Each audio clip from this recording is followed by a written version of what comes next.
Today, Nigerian Youth SDGs, in collaboration with Oxfam, were commemorating International Youth Day and was celebrating young people for all their contribution to Nigeria. Today, we're going to be spotlighting 5 young people that have been contributors.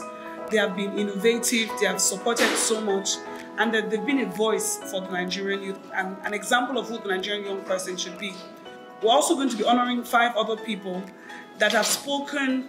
They have always been involved with young people, and they are leading in their different organizations about what young people are doing. They are concerned, they are leading, and they're doing so much for young people. The event for today is on intergenerational solidarity, where we are looking at how we can have everybody, regardless of your age, working towards the development of the nation and the world at large. We believe that if we are going to address inequality and poverty sustainably, then we definitely have to involve young people.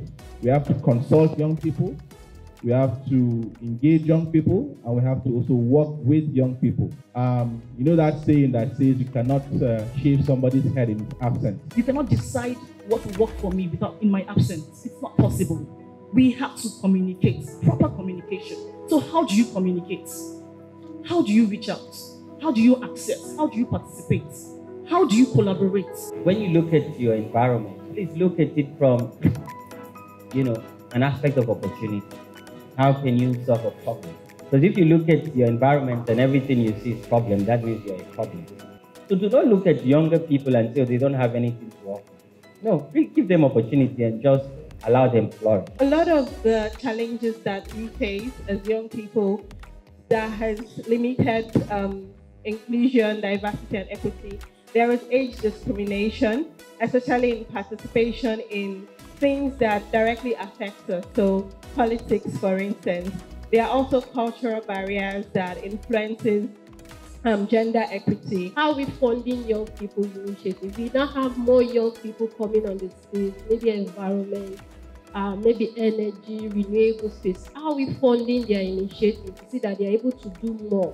They're able to carry out their actions. My advice to youth as we celebrate the International Youth Day is, please bear in mind that whatever you do today has a consequence tomorrow. So if you choose to be indifferent about developing or contributing your quota in your local spaces, it will definitely tell on you. To make them see value in your generation. Because I know I've been to meetings, I'm the only young person. I won't say, where is young? No, when I contribute, then they set up a committee in their next event and say, we must have young persons. And then when they invite you, subsequently, you must create room and create opportunities for other young persons. So it's not enough to say, we want young people to be involved. When you are in the room, don't close the door for other people. When you are in the room, make sure that the door stays open for other people. So whatever you do, you are a representative of the young person. Whatever you do, you are the voice of the young person. I am a Nigerian girl. This means that I have to work twice as hard as the average kid from another continent. This means that I am beyond creative. This means that I am a fighter. No, I'm tougher than a fighter. Call me gladiator. This also means I have to learn romanticizing the suffering.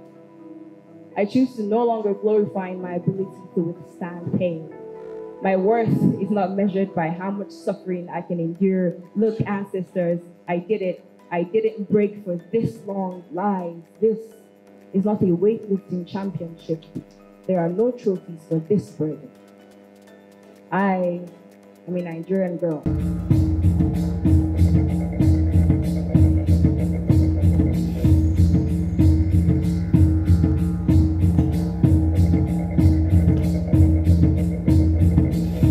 We are the stars